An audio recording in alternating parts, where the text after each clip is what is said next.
Hello, बैठ जाइए जल्दी।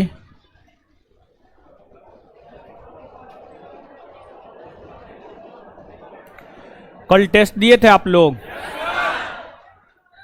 दिए थे? ओएमआर सीट चेक नहीं न हुआ था? हाँ, जिस रोज हम रहेंगे उस रोज चेक हो जाएगा। ठीक है,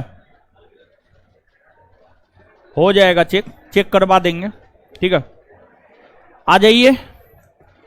ज्योग्राफी में पहला नंबर चैप्टर में जो है आपको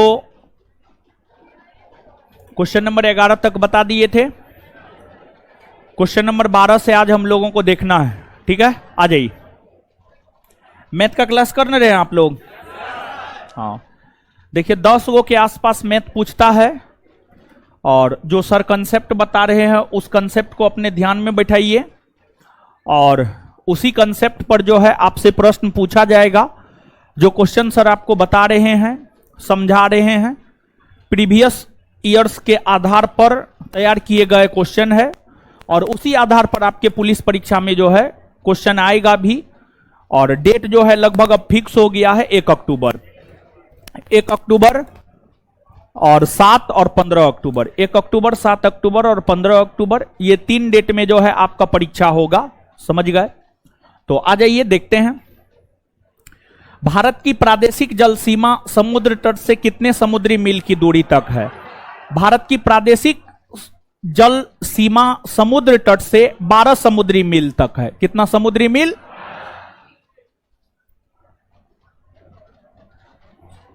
12 समुद्री मील तक है। समझ गए? 12 समुद्री मील तक है।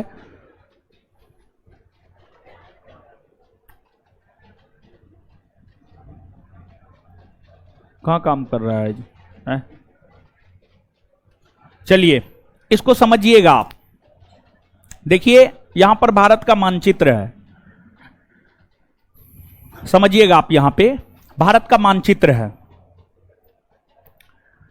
एक बात बताइए आप हमको कि भारत की जो समुद्री तट रेखा है, भारत की जो समुद्री तट रेखा है, ये समुद्री तट रेखा है। भारत की जो समुद्री तट रेखा है वह सीधी है या टेढ़ी मेढ़ी? टेढ़ी मेढ़ी है ना जी।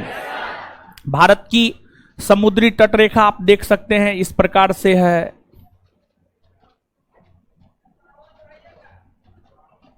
इस प्रकार से है भारत की समुद्री तट रेखा जो है आपको इस प्रकार से है। तो आप देख सकते हैं कि भारत की समुद्री तट रेखा जो है आपको सीधी नहीं है बल्कि टेढ़ी मेढ़ी है। भारत की समुद्री तट रेखा जो टेढ़ी है, इस टेढ़ी मेढ़ी तट रेखा को जो एक सीधी रेखा आपस में मिलाती है, भारत की समुद्री तट रेखा जो टेढ़ी मेढ़ी है, इस टेढ़ी मेढ़ी तट रेखा को एक सीधी रेखा आपस में मिलाती है। टेढ़ी मेढ़ी रेखा को जो सीधी रेखा आपस में मिलाती है इसे आधार रेखा कहा जाता है। इसे आधार रेखा कहा जाता है, आधार रेखा कहा जाता है। और प्रादेशिक जल सीमा, संलग्न क्षेत्र मंडल और अनन्य क्षेत्र मंडल का जो निर्धारण होता है वो आधार रेखा से ही होता है। प्रादेशिक जल सीमा, संलग्न क्षेत्र मंडल और अनन्य क्षेत्र मंडल का जो निर्धारण होता है वो आधार रेखा से ही होता है, आधार रेखा से ही होता है। तो आधार रेखा से प्रादेशिक जल सीमा की लंबाई, आधार रेखा से प्रादेशिक जल सीमा की लंबाई 12 समुद्री मील। 12 समुद्री मील, 12 समुद्री मील या 12 नॉटिकल मील। समुद्री मील कहिए या नॉटिकल मील कहिए, दोनों बात बराबरे है। और एक समुद्री मील बराबर होता है 1852 मीटर। 1852 metre, 1852 metre. एक समुद्री मील बराबर होता है 1852 मीटर। वही आधार रेखा से जो संलग्न क्षेत्र सीमा की लंबाई है वह है आपको 24 समुद्री मील या 24 नॉटिकल मील। और आधार रेखा से अनन्य क्षेत्र सीमा की जो लंबाई है वह होता है आपको 200 समुद्री मील, वह होता है 200 नॉटिकल मील। समझ गए, 200 नॉटिकल मील। तो इसको आप सीधा सीधा आप याद रखिएगा। तो पहली बात आप हमको यह बताइएगा कि जो समुद्री तट रेखा है वह सीधी है या टेढ़ी मेढ़ी? टेढ़ी मेढ़ी। दूसरी बात बताइएगा, टेढ़ी मेढ़ी तट रेखा को जो सीधी रेखा आपस में मिलाती है उसे क्या कहा जाता है? प्रादेशिक जल सीमा हो, संलग्न क्षेत्र सीमा हो, अनन्य क्षेत्र सीमा हो, इसका निर्धारण कहां से होता है? आधार रेखा से होता है। आधार रेखा से प्रादेशिक जल सीमा की लंबाई, आधार रेखा से प्रादेशिक जल सीमा की लंबाई, आधार रेखा से संलग्न क्षेत्र सीमा की लंबाई, आधार रेखा से संलग्न क्षेत्र सीमा की लंबाई, आधार रेखा से अनन्य क्षेत्र सीमा की लंबाई कितना? 200 समुद्री मील होता है। समझ गए। और एक समुद्री मील या एक नॉटिकल मील बराबर कितना मीटर? 1852 मीटर होता है। चलिए, तो प्रादेशिक जल सीमा की लंबाई तो लिखी हुई है और नोट में जो है संलग्न और अनन्य दोनों का लिखा हुआ होगा, पढ़ लीजिएगा। भारत की सबसे लंबी अंतर्राष्ट्रीय सीमा किस देश के साथ है? नेपाल 1751 किलोमीटर, चीन 3488 किलोमीटर, पाकिस्तान 3323 किलोमीटर और बांग्लादेश 4096 किलोमीटर। यानी इस आधार पर उत्तर क्या हो जाएगा? बांग्लादेश। याद रख लीजिएगा। भारत की सबसे लंबी अंतर्राष्ट्रीय सीमा किस देश के साथ है?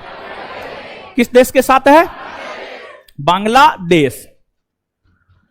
भारत का कौन सा भू आकृतिक विभाग प्राचीनतम है, यानी सबसे पुराना कौन है? देखिए, भारत की अगर आप बात करेंगे तो उत्तर में हिमालय पर्वत है, तो इसे उत्तर का पर्वतीय क्षेत्र कहा जाता है। उत्तर का पर्वतीय क्षेत्र कहा जाता है।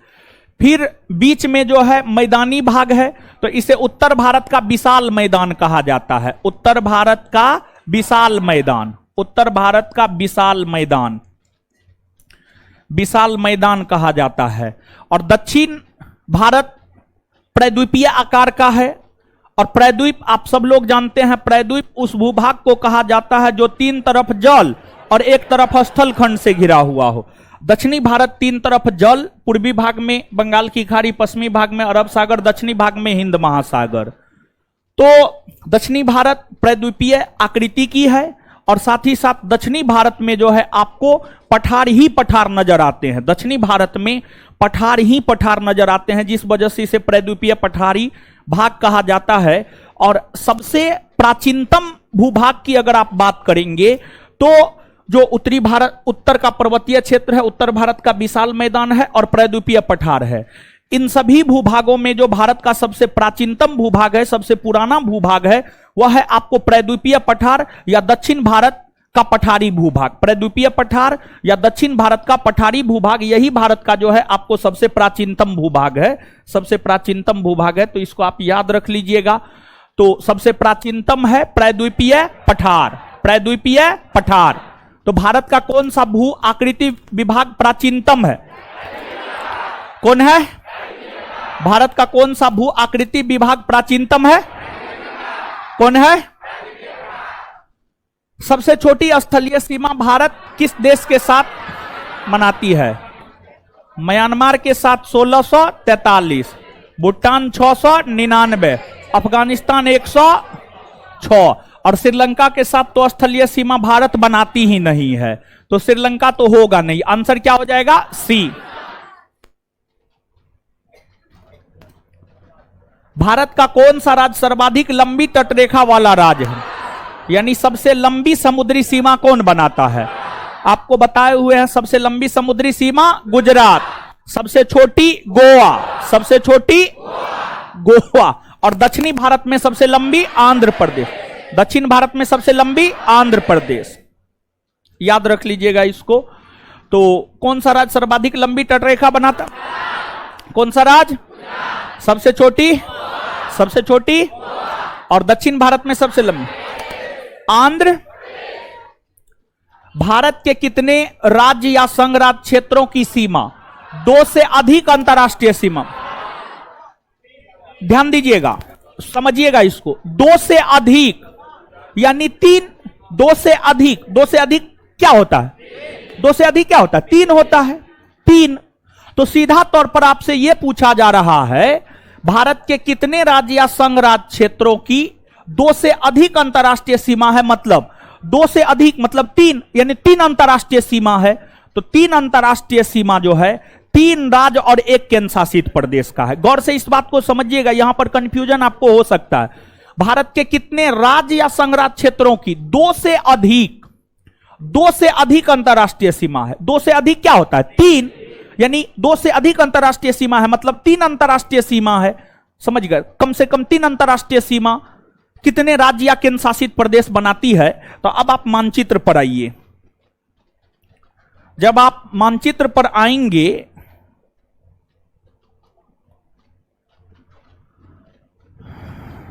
तीन अंतर्राष्ट्रीय सीमा कौन कौन बनाता है, यानी कौन ऐसे भारतीय राज्य और संघ शासित प्रदेश है या केंद्र शासित प्रदेश है जो 3 देशों के साथ सीमा बनाती है, जो 3 देशों के साथ सीमा बनाती है। तो देखिए यहां पर आप गौर कीजिएगा, सिक्किम 3 देशों के साथ सीमा बनाती है। पूरब में भूटान, पश्चिम में नेपाल, उत्तर में चीन। तो सिक्किम 1 हो गया, सिक्किम 1 हो गया, पश्चिम बंगाल 2 हो गया। पश्चिम बंगाल 2, पश्चिम बंगाल के उत्तरी पूर्वी भाग में भूटान, उत्तरी पश्चिमी भाग में नेपाल और पूर्वी भाग में बांग्लादेश 2 हो गया ये। फिर इसके बाद अरुणाचल प्रदेश के पूर्वी भाग में म्यांमार, उत्तरी भाग में चीन और पश्चिमी भाग में भूटान। तो अरुणाचल प्रदेश 3 हो गया, अरुणाचल प्रदेश 3 हो गया। इसके बाद जो है आपको एक केंद्र शासित प्रदेश है, 3 गो राज्य है और 1 केंद्र शासित प्रदेश। 3 गो राज्य है जो 3 अंतर्राष्ट्रीय सीमा बनाती है और 1 केंद्र शासित प्रदेश है, वो है आपको लद्दाख। कौन है? लद्दाख। लद्दाख के उत्तरी और पूर्वी भाग में चीन है, उत्तरी पश्चिमी भाग में अफगानिस्तान है और उत्तरी पश्चिमी भाग में ही जो है आपको पाकिस्तान भी है, पाकिस्तान भी है। तो चीन, पाकिस्तान और अफगानिस्तान के साथ लद्दाख सीमा बनाती है, यानी ये भी 3 अंतर्राष्ट्रीय सीमा बनाती है। तो कुल मिलाकर के आप देखेंगे तो भारत के 28 राज्य और 8 केंद्र शासित प्रदेश में से 3 राज्य और 1 केंद्र शासित प्रदेश ऐसे हैं जो 2 से अधिक अंतर्राष्ट्रीय सीमा बनाती है, अर्थात 3 अंतर्राष्ट्रीय सीमा बनाती है। और कौन कौन 3 है हमने आपको स्पष्ट कर दिया। इसके अलावा आप देखिए, इस 4 के अलावा अन्य कोई भी नहीं मिलेगा। मैक्सिमम वो 2 अंतर्राष्ट्रीय सीमा बनाता होगा या 1 अंतर्राष्ट्रीय सीमा बनाता होगा। 2 से अधिक कोई भी अंतर्राष्ट्रीय सीमा ये 4 राज्य और केंद्र शासित प्रदेश के अलावा कोई भी नहीं बनाता होगा। कुछ समझ पा रहे हैं आप इस बात?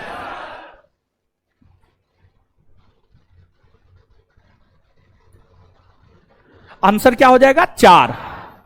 नेक्स्ट, भारतीय मानक समय का यामयोत्तर नहीं गुजरती है। देखिए आप सब लोग जानते हैं भारतीय मानक समय का यामयोत्तर यानी 82.5 डिग्री पूर्वी देशांतर रेखा, और 82.5 डिग्री पूर्वी देशांतर रेखा भारत के 5 राज्यों से होकर गुजरती है। और 5 राज्यों से होकर गुजरती है, उसको याद रखने का ट्रिक है मौका, MOUCA।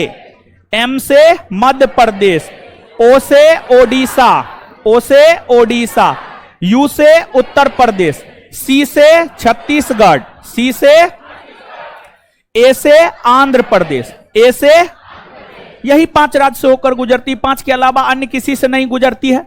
आंध्र प्रदेश से गुजरती है, छत्तीसगढ़ से गुजरती है, ओडिशा से गुजरती है। तो किससे नहीं गुजरती है? तेलंगाना। आंसर क्या हो जाएगा? D, तेलंगाना। क्या हो जाएगा आंसर? D, तेलंगाना।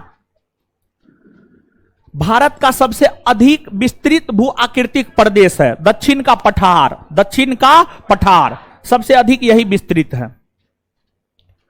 कोरोमंडल समुद्री तट किस राज्य में अवस्थित है? देखिए ध्यान दीजिएगा, आप सब लोग जानते होंगे। देखिए जो गुजरात का तट होता है इसे हम लोग कहते हैं काठियावाड़ तट। गुजरात के तट को क्या कहते हैं? काठियावाड़ तट, काठियावाड़ तट कहते हैं। मुंबई के तट को कोंकण तट, कोंकण तट कहते हैं।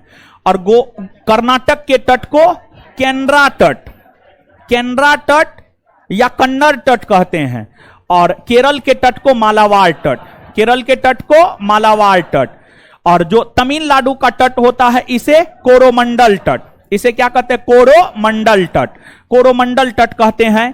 तो आपसे जो है कोरोमंडल तट के विषय में ही पूछा जा रहा है।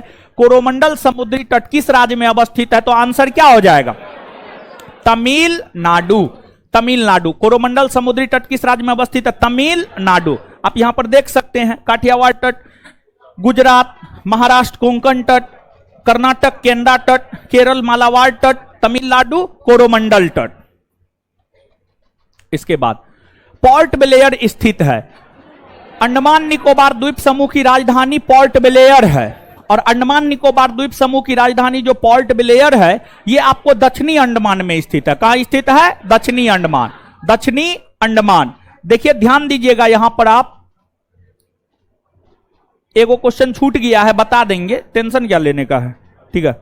समझिएगा आप इस चीज को कि देखिए ये अंडमान निकोबार द्वीप समूह है, ऊपरी हिस्सा अंडमान, नीचे वाला हिस्सा निकोबार। अंडमान में 4 गो बड़ा द्वीप है, उत्तरी अंडमान, मध्य अंडमान, दक्षिणी अंडमान। दक्षिणी अंडमान में ही पोर्ट ब्लेयर है, दक्षिणी अंडमान में ही पोर्ट ब्लेयर है, और पोर्ट ब्लेयर में ही सेलुलर जेल है, पोर्ट ब्लेयर में ही सेलुलर जेल है। आजादी के काल में जब अंग्रेजों के द्वारा भारत के आंदोलनकारी या क्रांतिकारियों को काले पानी की सजा दी जाती थी तो उसे सेलुलर जेल ही भेज दिया जाता था, पोर्ट ब्लेयर के सेलुलर जेल भेज दिया जाता था। तो पोर्ट ब्लेयर दक्षिणी अंडमान में है, पोर्ट ब्लेयर कहां है, दक्षिणी अंडमान में, याद रखिएगा। तो आंसर हो जाएगा दक्षिणी अंडमान। एगो 21 नंबर क्वेश्चन छूट गया है, इसको भी देख लेते हैं हम लोग। मन्नार की खाड़ी किसके तट के साथ अवस्थित है, देखिए ध्यान दीजिएगा, मानचित्र पर आइए। मानचित्र पर जब आप आएंगे तो मन्नार की खाड़ी कहां है जानते हैं, ये जो तमिलनाडु का तट है और जो श्रीलंका है, तमिलनाडु और श्रीलंका के बीच में जो ये खाड़ी वाला हिस्सा है इसी को मन्नार की खाड़ी कहा जाता है। तो मन्नार की खाड़ी की अगर हम बात करें तो मन्नार की खाड़ी भारत के तमिलनाडु राज्य और श्रीलंका के बीच है। इसका संबंध तमिलनाडु के तट से है, किसके तट से है, तमिलनाडु के तट से है। तो मन्नार की खाड़ी किसके तट के साथ अवस्थित है, तो मन्नार की खाड़ी जो है तमिलनाडु के तट के साथ अवस्थित है। किसके तट के साथ अवस्थित है, तमिलनाडु। किसके तट के साथ अवस्थित है, तमिलनाडु, तमिलनाडु के तट के साथ अवस्थित है। 22 नंबर तो हो ही गया। भारत के भौगोलिक मानचित्र तैयार कौन करता है, भारतीय सर्वेक्षण विभाग, भारतीय सर्वेक्षण विभाग। किस क्षेत्र में प्रवाल भित्ति नहीं पाई जाती है, केम्बे की खाड़ी में। देखिए खंभात की खाड़ी का नाम सुने हैं जी, खंभात की खाड़ी को ही केम्बे की खाड़ी कहा जाता है। जो खंभात की खाड़ी है, खंभात की खाड़ी को ही केम्बे की खाड़ी कहा जाता है, और खंभात की खाड़ी में ही प्रवाल भित्ति नामक द्वीप नहीं पाई जाती है, या प्रवाल भित्ति नामक जीव नहीं पाई जाती है, प्रवाल भित्ति नामक जीव नहीं पाई जाती है। वही लक्षद्वीप हो गया, कच्छ की खाड़ी हो गया, बंगाल की खाड़ी हो गया, यहां पर प्रवाल भित्ति पाई जाती है। खंभात की खाड़ी अर्थात केम्बे की खाड़ी में प्रवाल भित्ति नहीं पाई जाती है। Answer D. नेक्स्ट, किस दर्रे से ब्रह्मपुत्र नदी भारत में प्रवेश करती है। देखिए ब्रह्मपुत्र नदी भारत में प्रवेश करती है यांगियाप दर्रा से। कौन दर्रा से, यांगियाप दर्रा। देखिए यहां पर आप समझिएगा कि ब्रह्मपुत्र नदी ब्रह्मपुत्र नदी की अगर आप बात करेंगे तो तिब्बत के मानसरोवर झील के चैम युंगदुंग हिमनद से निकलती है, और यह अपने उद्गम से पूरब की ओर बहती है, इस दिशा में बहती है, तिब्बत में बहती है। तिब्बत में बहने के बाद अरुणाचल प्रदेश में प्रवेश करती है, और अरुणाचल प्रदेश में यह यांगियाप दर्रे से प्रवेश करती है। अरुणाचल प्रदेश में यह यांगियाप दर्रे से प्रवेश करती है, अरुणाचल प्रदेश में बहती है, फिर असम में बहती है, असम में बहने के बाद बांग्लादेश में प्रवेश करती है, और बांग्लादेश के तट पर ही अपना जल बंगाल की खाड़ी में गिरा देती है।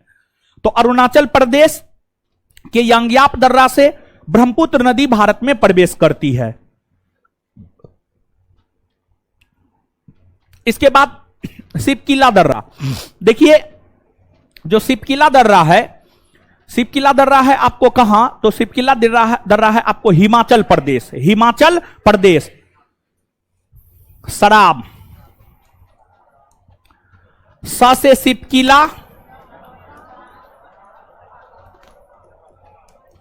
रा से रोहतांग, बा से बारालाचा। बारालाचा। ईसब दर्रा है आपको हिमाचल प्रदेश में। कहां है? हिमाचल प्रदेश।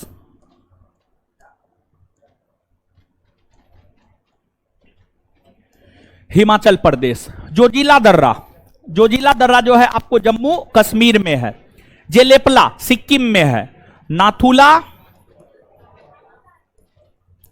और जेलेपला, जेलेपला ये दोनों सिक्किम में है। कहां है? सिक्किम में। ठीक है, याद रखिएगा आप इस बात को। तो एक बार याद कर लीजिए, सिपकिला, रोहतांग, बारालाचा दर्रा किस राज्य में है? सिपकिला, रोहतांग, बारालाचा किस राज्य में है? नाथुला, जेलेपला, नाथुला, जेलेपला।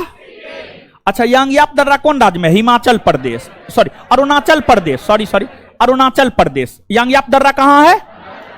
यांगयाप दर्रा कहां है? और ब्रह्मपुत्र नदी भारत में किस दर्रे से प्रवेश, किस दर्रे से? और अगर कहा जाए किस राज्य से प्रवेश करती है? किस राज्य से? अरुणाचल प्रदेश। भारत का सबसे ऊंचा दर्रा कौन है? देखिए, इस ऑप्शन के अकॉर्डिंग जाइएगा तो इस ऑप्शन के अकॉर्डिंग भारत का सबसे ऊंचा दर्रा है काराकोरम। कौन दर्रा है? काराकोरम। ऑप्शन के अकॉर्डिंग भारत का सबसे ऊंचा दर्रा कौन है?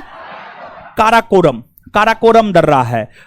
और इसकी ऊंचाई है 5624 मीटर। ऑप्शन के अकॉर्डिंग जो है भारत का सबसे ऊंचा दर्रा कौन है? काराकोरम, और इसकी ऊंचाई है 5624 मीटर।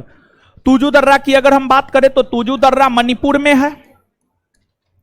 माना दर्रा उत्तराखंड में है, उत्तराखंड में है।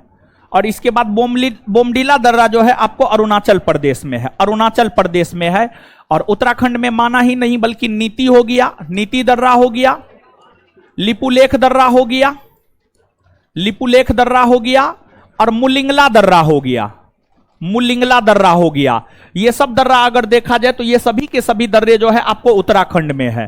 तुजू दर्रा मणिपुर में है, तुजू दर्रा मणिपुर में है। माना, नीति, लिपुलेख, मुलिंगला दर्रा उत्तराखंड में है। बोमडिल्ला दर्रा अरुणाचल प्रदेश में है। और काराकोरम दर्रा जो है लद्दाख में है, जो कि भारत की सबसे ऊंची दर्रा है। याद रखिएगा। समझ गए तो बता दीजिए इस क्वेश्चन के अनुसार, और क्वेश्चन में जो ऑप्शन दिए हुए हैं उस अनुसार भारत का सबसे ऊंचा दर्रा, सबसे ऊंचा दर्रा। और काराकोरम दर्रा कहां है? कहां है? इसकी ऊंचाई कितनी है? ऊंचाई कितनी है?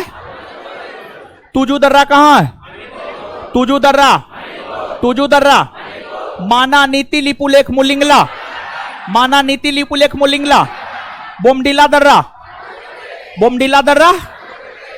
नेक्स्ट, जीवित जरपुल किस राज्य में है? मेघालय में। कहां है? मेघालय। जीवित जरपुल किस राज्य में है? मेघालय। जीवित जरपुल किस राज्य में है? मेघालय।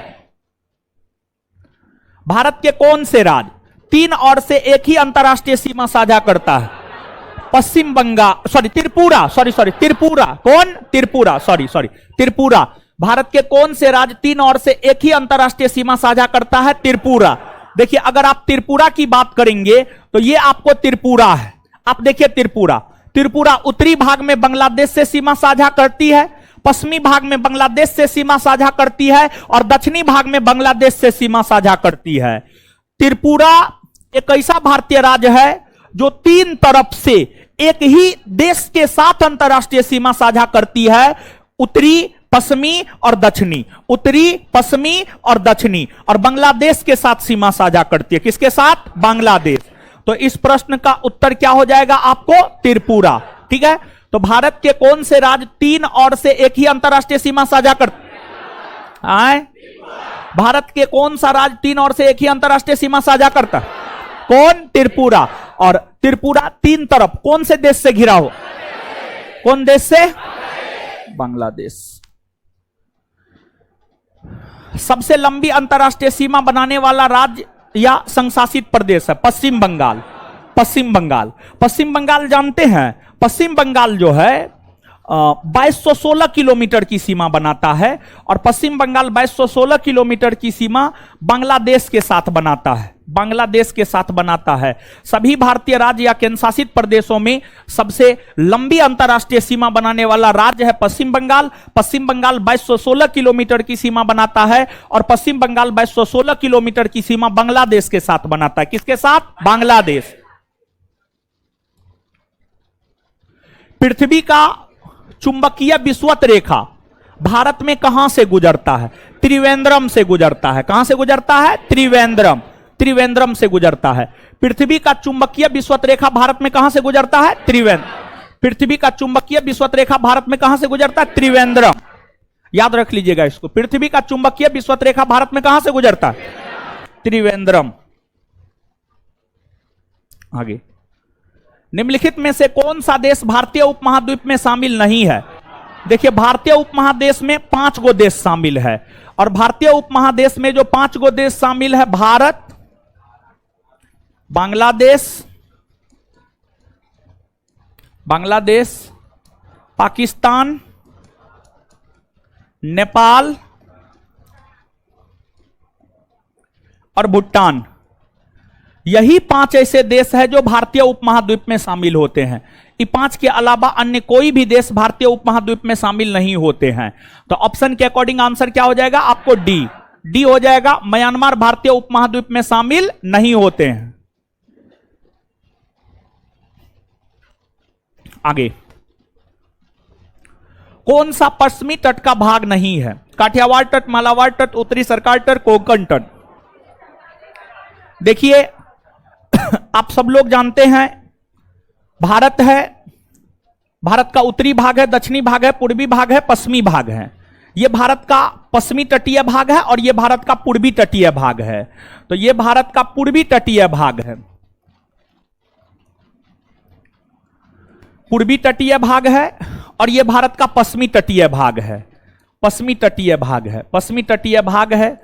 तो पश्चिमी तटीय भाग में आप सब लोग जानते हैं गुजरात के तट को काठियावाड़ तट कहा जाता है, महाराष्ट्र के तट को कोंकण तट कहा जाता है, कर्नाटक के तट को केंद्रा या कन्नड़ तट कहा जाता है, और मालाबार तट केरल के तट को कहा जाता है। तो ये जो काठियावाड़ तट, कोंकण तट, केंद्रा तट, मालाबार तट है, ये सभी पश्चिमी तटीय भाग के अंतर्गत आता है। काठियावाड़ तट, कोंकण तट, केंद्रा तट, मालाबार तट, ये सभी पश्चिमी तटीय भाग के अंतर्गत आता है। तो अब आप यहां पर देख लीजिए, काठियावाड़ तट गुजरात का तट, ये पश्चिमी तटीय भाग में आता है, सही है ये। मालाबार तट केरल का तट, ये भी पश्चिमी तटीय भाग में आता है, सही है ये। कोंकण तट महाराष्ट्र का तट, कोंकण तट पश्चिमी तटीय भाग में आता है। तो कौन पश्चिमी तटीय भाग में नहीं आता? उत्तरी सरकार तट। और उत्तरी सरकार तट की अगर आप बात करेंगे तो यह पूर्वी तटीय भाग में आता। कहां आता? पूर्वी तटीय भाग, पूर्वी तटीय भाग में आता, पूर्वी तटीय भाग में आता है। मानचित्र पर आप आएंगे तो ये जो आपको तमिलनाडु का तट है, ये कोरोमंडल तट हो जाएगा। फिर जो है आंध्र प्रदेश का तट, ये गोलकुंडा तट हो जाएगा। फिर इससे ऊपरी तट उत्तरी सरकार तट हो जाएगा, और ओडिशा के तट को उत्कल तट कहा जाता है। ओडिशा के तट को उत्कल तट कहा जाता है, समझ गए। तो जो उत्तरी सरकार तट है, ये पूर्वी तटीय भाग के अंतर्गत आता है, ना कि पश्चिमी तटीय भाग के अंतर्गत। तो इस प्रकार इसका आंसर क्या हो जाएगा आपको? सी। निम्नलिखित में से कौन सा द्वीप भारत और श्रीलंका के मध्य स्थित है? भारत और श्रीलंका के मध्य स्थित है। न्यूमूर द्वीप, कोको द्वीप, रामेश्वरम द्वीप, गंगा सागर। रामेश्वरम। देखिए ध्यान दीजिएगा कि भारत और श्रीलंका के बीच तमिलनाडु में स्थित रामेश्वरम द्वीप यहां पर आता है, भारत और श्रीलंका के बीच। लेकिन वहीं पर अगर आप ऑप्शन में न्यूमूर द्वीप की बात करेंगे, कोको द्वीप की बात करेंगे और गंगा सागर द्वीप की बात करेंगे, तो देखिए न्यूमूर द्वीप यहां पर है, न्यूमूर द्वीप यहां पर है, बंगाल की खाड़ी में है, बांग्लादेश और भारत के बीच विवादित है ये। फिर गंगा सागर द्वीप भी आपको यहीं पर है, कोको द्वीप जो है आपको यहां पर है। तो भारत और श्रीलंका के बीच रामेश्वरम आता है, ना कि न्यूमूर द्वीप, ना ही गंगा सागर द्वीप और ना ही कोको द्वीप। कोको द्वीप भारत और म्यांमार के बीच आता है, गंगा सागर द्वीप और न्यूमूर द्वीप भारत और बांग्लादेश के बीच आता है, भारत और बांग्लादेश के बीच आता है, समझ गए। रामेश्वरम। आगे, निम्नलिखित में से कौन सा भारत का जुड़वा शहर नहीं है? अहमदाबाद गांधीनगर है गुजरात में, हुबली और धारवाड़ कर्नाटक में स्थित है और दोनों जुड़वा नगर कहलाता है, यह भी सही है। त्रिशूर और तिरुवस्ला नहीं है ये। कटक और भुवनेश्वर ओडिशा में है, यह भी जुड़वा शहर में आता है, यह भी जुड़वा शहर में आता है। फिर हैदराबाद सिकंदराबाद, वो भी जुड़वा शहर में आता है। तो ध्यान रखें, भारत में हैदराबाद सिकंदराबाद जुड़वा नगर में आता है, अहमदाबाद गांधीनगर जुड़वा नगर में आता है, हुबली धारवाड़ जुड़वा नगर में आता है, कटक भुवनेश्वर जुड़वा नगर में आता है। ये सब भी शहर जुड़वा नगर में आता है। त्रिशूर और तिरुवसला नहीं आता है। Answer C. क्षेत्रफल के दृष्टि से भारत में 3 बड़े राज्य, क्षेत्रफल के दृष्टिकोण से भारत के 3 बड़े राज्य है, राजस्थान, मध्य प्रदेश और महाराष्ट्र। राजस्थान, मध्य प्रदेश और अपने बिहार का स्थान केमा है? 12वां। गल्फ ऑफ मन्नार और पाक स्टेट हिंदुस्तान और किसके बीच स्थित है? श्रीलंका। हिंदुस्तान और श्रीलंका, यानी मन्नार की खाड़ी और पाक स्ट्रेट हिंदुस्तान और श्रीलंका के बीच है। कौन सही सुमेलित है? देखिए ध्यान दीजिएगा, आजादी के काल में सुभाष चंद्र बोस आजाद हिंद फौज से संबंधित थे। सुभाष चंद्र बोस की आजाद हिंद फौज सेना ने अंडमान निकोबार द्वीप समूह को जीत लिया था। अंडमान निकोबार द्वीप समूह को जीत लिया था और अंडमान निकोबार द्वीप समूह का नाम बदल करके सुभाष चंद्र बोस ने शहीद और स्वराज द्वीप रखा। अंडमान का नाम शहीद और निकोबार का नाम स्वराज द्वीप रखा। और सुभाष चंद्र बोस ने अंडमान निकोबार द्वीप समूह में झंडा फहराया था। सुभाष चंद्र बोस ने अंडमान निकोबार द्वीप समूह में झंडा फहराया था। उस झंडा तोलन का 75 वर्ष 2018 ईस्वी में पूरा हुआ। और जब सुभाष चंद्र बोस के अंडमान निकोबार द्वीप समूह में झंडा तोलन को 75 वर्ष 2018 में पूरा हुआ, तो उस उपलक्ष्य में हमारे मोदी जी ने तिरंगा झंडा लाल किला से फहराने का काम किया था। और अंडमान निकोबार द्वीप समूह के कुछ 3 द्वीप का नाम प्रधानमंत्री नरेंद्र मोदी के द्वारा परिवर्तित किया गया था। नील द्वीप, हेवलॉक द्वीप, रास द्वीप। नील द्वीप का नाम बदलकर शहीद द्वीप रखा गया, हेवलॉक द्वीप का नाम बदलकर स्वराज द्वीप रखा गया और रास द्वीप का नाम बदलकर सुभाष चंद्र बोस द्वीप रखा गया। तो ये सभी सही सुमेलित है। तो कौन सही सुमेलित है? उपर्युक्त में सभी, उपर्युक्त में सभी।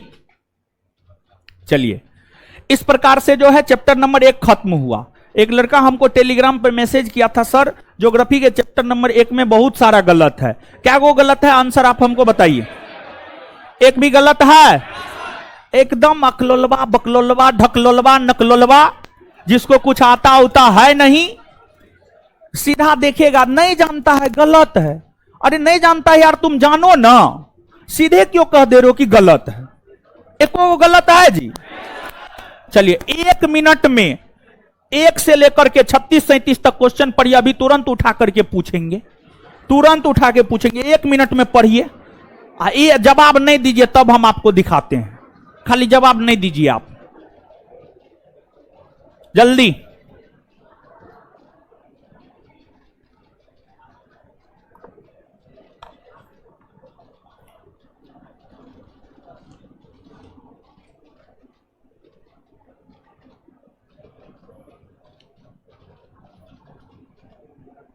पेन दीजिए तो एगो हीरो है, हीरो पेन दीजिए ना।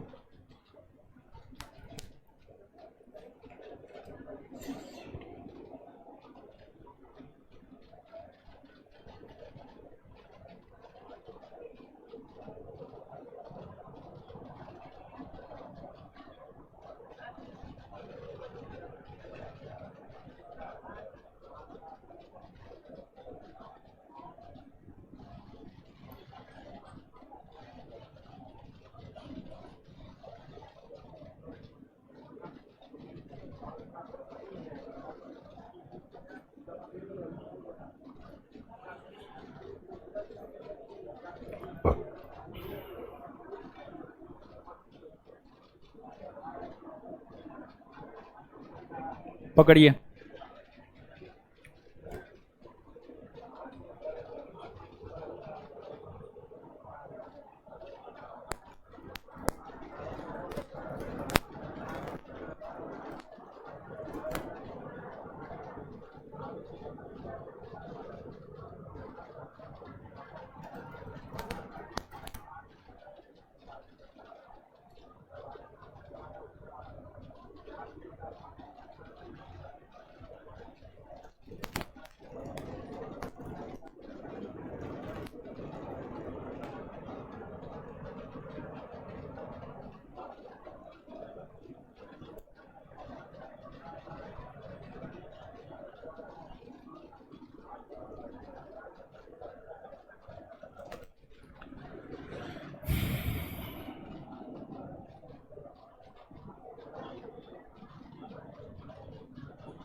पढ़ लिए जी, पढ़ लिए। लड़के खड़ा हो, अरे खड़ा होइए ना जी। भारत का कौन सा भू आकृतिक विभाग सबसे प्राचीनतम है? बैठ जाइए। अरे लड़का खड़ा होइए उधर।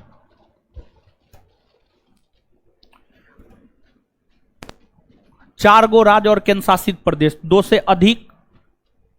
से अधिक अंतरराष्ट्रीय सीमा बनाता है। चारों का नाम बोलिए। तेलंगाना है, बताइए तो ये उठा के पटकने वाला है कि ना है? खड़ा रहो तुम अब। ए लड़के खड़ा हो जाए।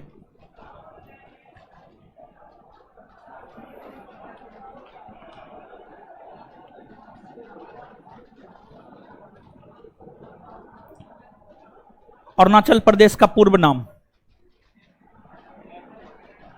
अरुणाचल प्रदेश का पूर्व नाम है?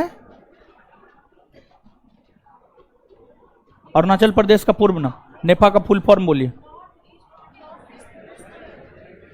ए लड़का खड़ा हो, ये खड़ा हो।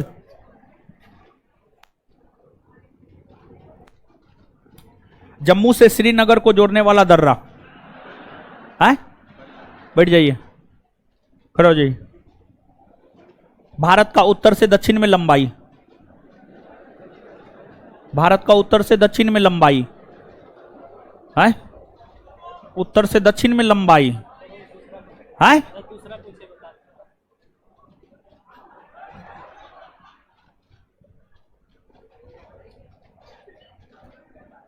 ए लड़की खड़ो।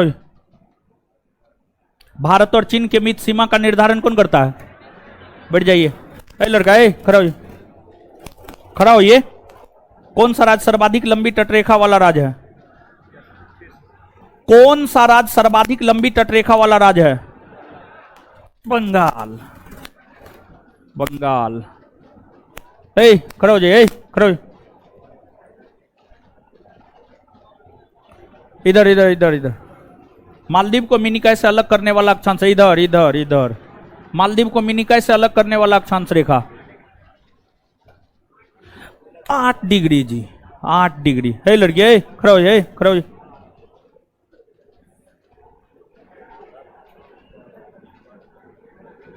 पोर्ट ब्लेयर कौन अंडमान में स्थित है? पोर्ट ब्लेयर कहां स्थित है? दक्षिणी अंडमान। बैठ जाइए। हे लड़का खड़ा हो। भारत के संलग्न क्षेत्र मंडल की लंबाई है? संलग्न क्षेत्र मंडल खड़ा खड़ा खड़ा खड़ा खड़ा खड़ा खड़ा खड़ा खड़ा खड़ा हो जाइए। कर्क रेखा भारत के कितने राज्यों से होकर गुजरती? लड़की खड़ा हो जाए, खड़ा हो।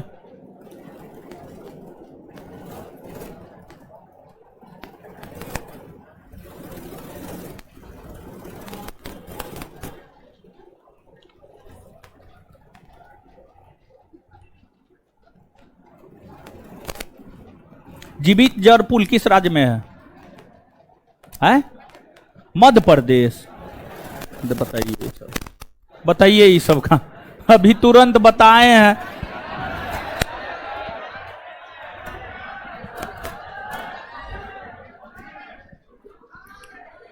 बताइए, लीजिए। किसका है? किसका है? किसका है? किसका है? चलिए आ जाइए, अब 2 नंबर चैप्टर पे आइए। भारत का भौतिक स्वरूप, ठीक है? बताइए ये सब का क्या हाल है? अभी तुरंत न बताए हैं। ज्योग्राफी का वीडियो बोले देखने के लिए, फिर क्लास में करवा रहे हैं। पता नहीं आप लोग किस मिट्टी के बने हुए। आप लोग को तो नोबेल प्राइज से भी बड़ा प्राइज मिलना चाहिए। आप लोग के सामने नोबेल भी छोटा है, समझे? आ जाइए अब चैप्टर नंबर 2 पे। आइए इधर। भारत का भौतिक स्वरूप देखिए। भारत आपको है, अब इधर आइए ना जी। अजीब हाल है इस सब का।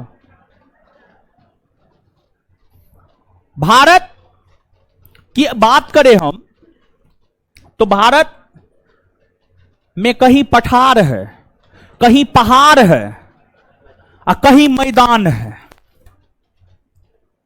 हर जगह ना मैदान है, हर जगह ना पठार है, हर जगह ना पहाड़ है। कहीं पहाड़ है, कहीं पठार है, कहीं मैदान है।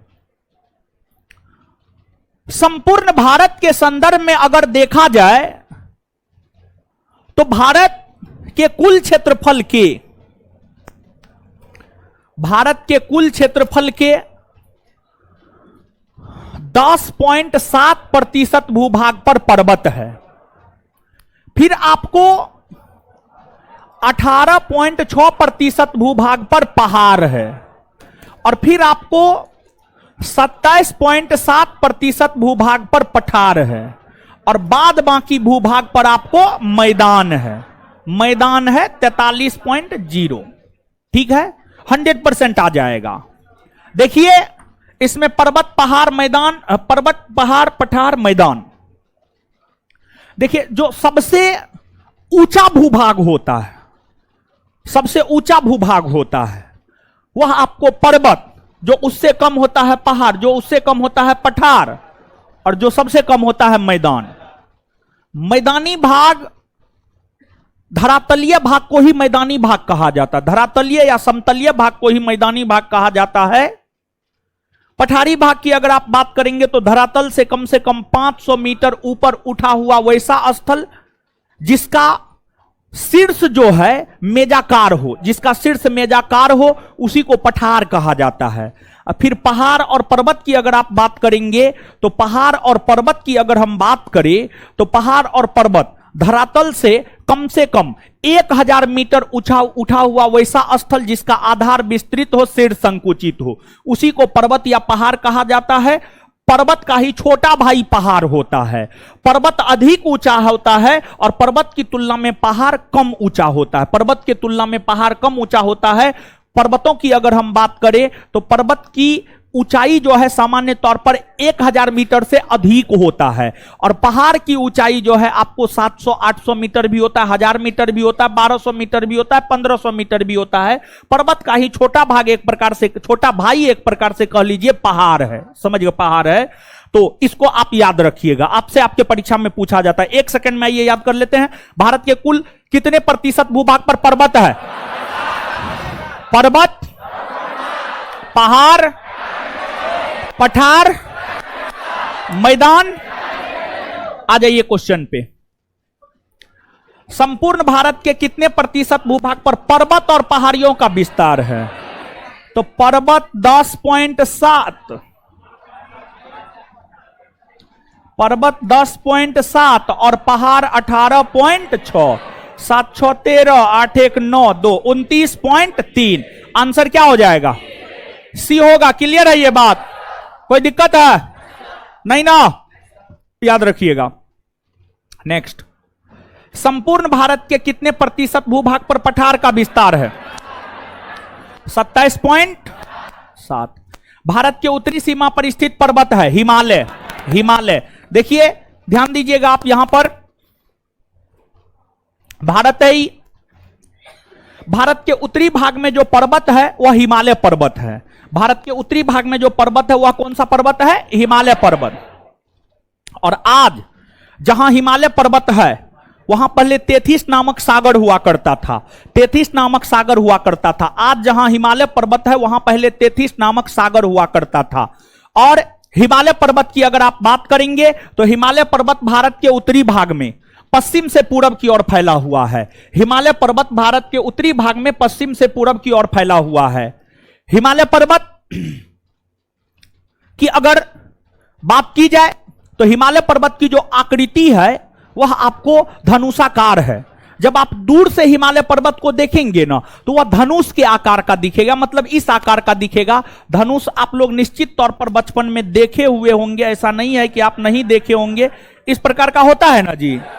तो जब आप हिमालय पर्वत को दूर से देखेंगे तो धनुष के आकार का जो है आपको हिमालय पर्वत देखने को मिलता है, हिमालय पर्वत देखने को मिलता है।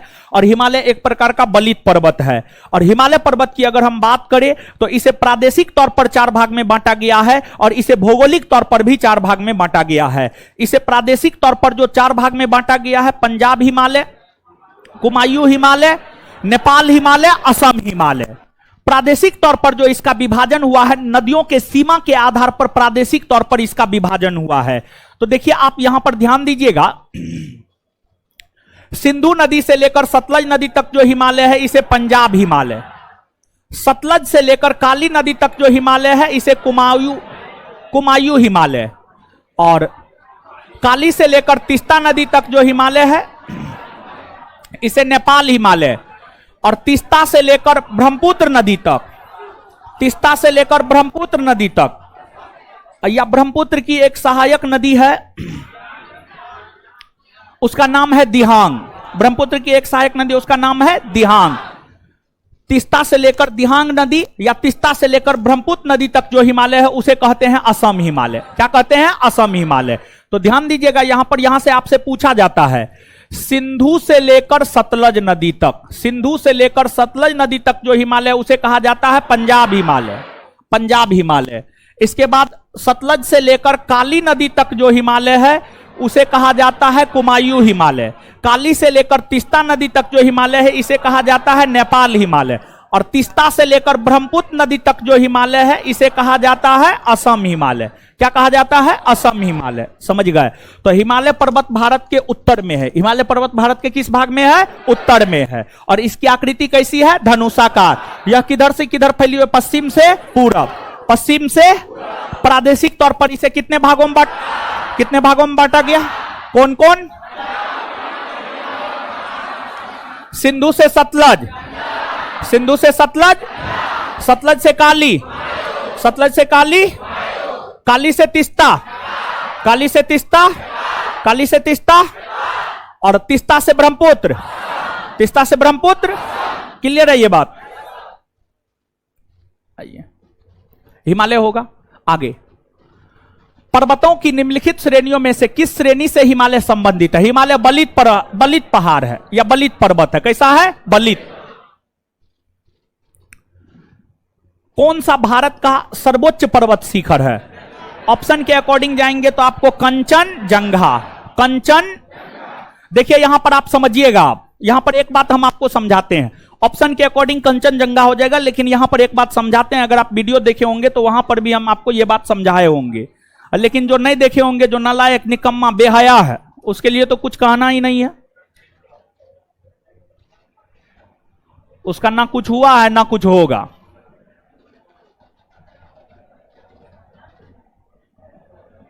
देखिए अब आप समझिएगा।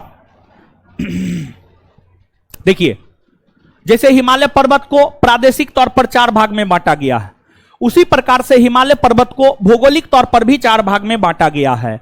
और हिमालय पर्वत को जो भौगोलिक तौर पर 4 भाग में बांटा गया है, ट्रांस हिमालय, बृहद हिमालय, लघु हिमालय, शिवालिक। ट्रांस हिमालय, बृहद हिमालय, लघु हिमालय और शिवालिक। भारत के उत्तर में हिमालय पर्वत है। हिमालय पर्वत को जो है भौगोलिक तौर पर जो 4 भाग में बांटा गया है, सबसे उत्तरी भाग में है ट्रांस हिमालय। ट्रांस हिमालय के समानांतर उसके दक्षिणी भाग में है बृहद हिमालय, बृहद हिमालय, और बृहद हिमालय के समानांतर उसके दक्षिणी भाग में है लघु हिमालय, और लघु हिमालय के समानांतर उसके दक्षिणी भाग में है शिवालिक। क्या है? शिवालिक, शिवालिक, शिवालिक। ठीक है। देखिए अब ट्रांस हिमालय की अगर आप बात करेंगे तो ट्रांस हिमालय को ट्रांस हिमालय कहा जाता है। ट्रांस हिमालय मुख्य हिमालय के अंतर्गत नहीं आता है। ट्रांस हिमालय मुख्य हिमालय के अंतर्गत नहीं आता है, इस बात को आप दिमाग में बैठा ले। मुख्य हिमालय के अंतर्गत मुख्य तौर पर बृहद हिमालय, लघु हिमालय और शिवालिक आता है। भौगोलिक तौर पर हिमालय को 4 भागों में बांटा गया है, ट्रांस, बृहद, लघु और शिवालिक। लेकिन ध्यान रहे कि ट्रांस हिमालय मुख्य हिमालय के अंतर्गत नहीं आता।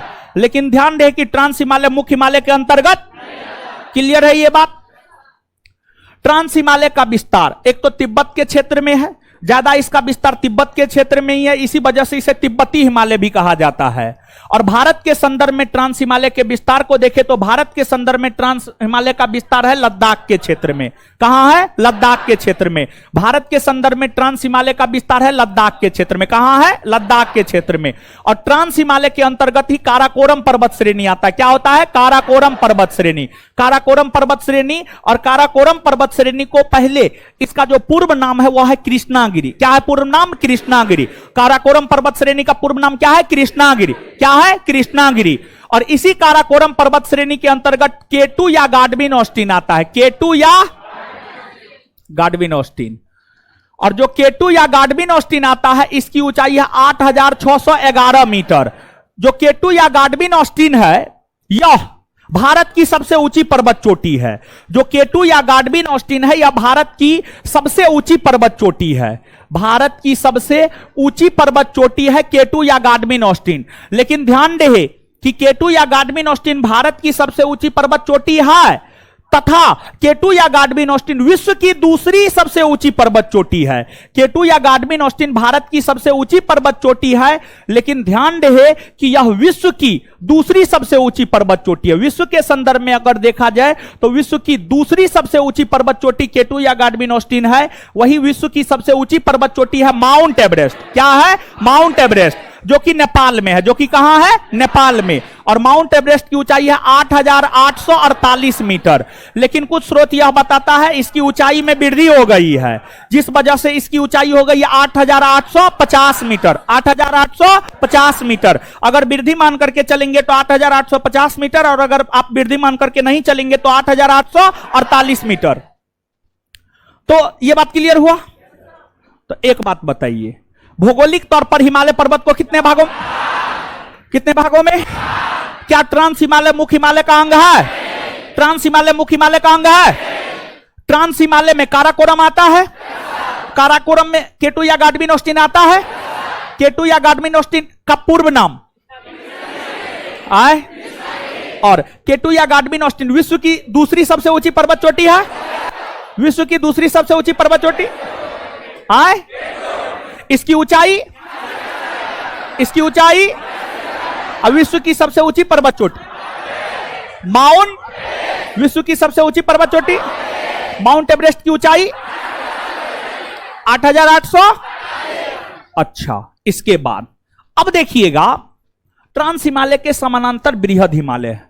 विश्व की जितनी भी ऊंची ऊंची पर्वत चोटियां हैं सब बृहद हिमालय में है। विश्व की जितनी भी ऊंची ऊंची पर्वत चोटियां हैं सब बृहद हिमालय में है।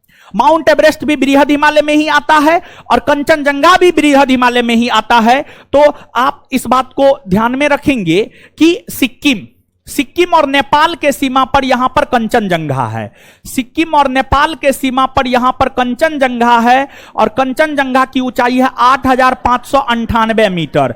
और यह विश्व की तीसरी सबसे ऊंची पर्वत चोटी है। विश्व की तीसरी सबसे ऊंची पर्वत चोटी है, यह सिक्किम में है। और कंचनजंगा बृहद हिमालय के अंतर्गत आता है। कंचनजंगा बृहद हिमालय के अंतर्गत आता है, और बृहद हिमालय मुख्य हिमालय के अंतर्गत आता है। बृहद हिमालय मुख्य हिमालय के अंतर्गत आता है। तो ध्यान रहे कि अगर आपसे पूछा जाए हिमालय के अंतर्गत आने वाली भारत की सबसे ऊंची पर्वत चोटी कौन है, तो हिमालय के अंतर्गत आने वाली भारत की सबसे ऊंची पर्वत चोटी है कंचन। कौन है? कंचन। हिमालय के अंतर्गत आने वाली भारत की सबसे ऊंची पर्वत चोटी है कंचन। हिमालय के अंतर्गत आने वाली भारत की सबसे ऊंची पर्वत चोटी, हिमालय के अंतर्गत आने वाली भारत की सबसे ऊंची पर्वत चोटी। कंचनजंगा किस राज्य में है? सिक्किम। किस राज्य में? कंचनजंगा किस राज्य में है? कंचनजंगा किस राज्य में है? इसकी ऊंचाई और यह विश्व की केमी सबसे ऊंची केमी। तो देखिए क्रम संख्या से अगर 3 गो ऊंचे पर्वत चोटी का नाम पूछे तो mount Everest, K2, Kanchenjunga. Mount Everest, K2, Kanchenjunga. Mount Everest, K2, Kanchenjunga. Clear है ये बात? अगर सीधे तौर पर पूछे भारत की सबसे ऊंची पर्वत चोटी तो K2 या गाडविन ऑस्टिन? क्या? अगर सीधे तौर पर पूछे भारत की सबसे ऊंची पर्वत चोटी K2 या गाडविन ऑस्टिन। लेकिन अगर पूछे हिमालय में भारत की सबसे ऊंची पर्वत, ये बात समझ पा रहे हैं आप? अगर सीधे तौर पर पूछे भारत की सबसे ऊंची पर्वत चोटी, K2 या हिमालय में स्थित भारत की सबसे ऊंची पर्वत, कंचन विश्व की सबसे ऊंची पर्वत चोटी, आए विश्व की सबसे ऊंची पर्वत, विश्व के 3 बड़े पर्वतों का क्रम बोलिए। Mount Everest K2, mount Everest K2 और कंचनजंगा, माउंट एवरेस्ट K2 और, क्लियर है ये बात? चलिए आगे देखिए, जैसे ट्रांस हिमालय को तिब्बत हिमालय कहा जाता है, वैसे बृहद हिमालय को महान हिमालय, उच्च हिमालय, भीतरी हिमालय, हिमाद्री, इन सभी नामों से जाना जाता है। फिर लघु हिमालय को मध्य हिमालय और हिमाचल हिमालय के नाम से भी जाना जाता है। शिवालिक को बाह्य हिमालय के नाम से भी जाना जाता है या दक्षिणी हिमालय के नाम से भी जाना जाता है। शिवालिक को दक्षिणी हिमालय या बाह्य हिमालय के नाम से भी जाना जाता है। क्लियर हुआ यह सब बात?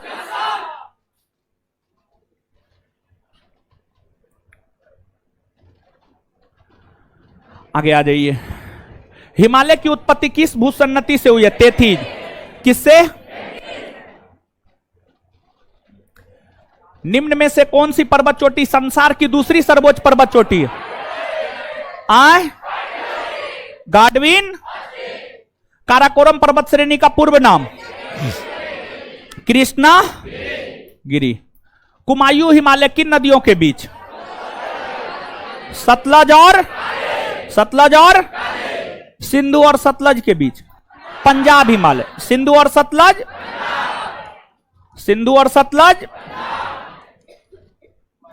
काली और तीस्ता आए नेपाल ना। तीस्ता और ब्रह्मपुत्र असम ना। क्लियर हुआ? आगे, निम्नलिखित में से किस हिमालयी क्षेत्र को शिवालिक के नाम से भी जाना जाता? बाह्य हिमालय ना। चलिए मेरा टाइम खत्म हो गया, ठीक है। इससे आगे बैठ जाइए। अब आप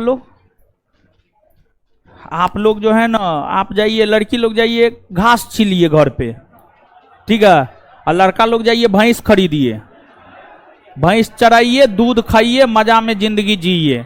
आप लोग से कुछ नहीं होने वाला है, समझे? तुरंत पढ़ा करके थोड़ा देर में पूछते हैं। कल ई चैप्टर खत्म हो जाएगा। 40 चैप्टर एवरेज, 40 क्वेश्चन। प्रयास ये रहेगा एक दिन में एक चैप्टर खत्म, ठीक है? हाँ, कल ई चैप्टर खत्म हो जाएगा, ठीक है। आगे उठना बैठना नहीं है। 2 घंटा का परीक्षा होता है, 2 घंटा तक एकदम उठकी बैठकी न, जो होता है जगह पे कर लीजिए आप, समझ गए? 1 घंटा में इस सबको सब चीज लग जाता है, समझ गए? आप देखे हैं ना, हम 3.5 घंटा 4 घंटा तक लगातार क्लास लिए हैं ना, तो फिर चलिए उठना बैठना ना है, उठिएगा बैठिएगा 15 मिनट खत्म।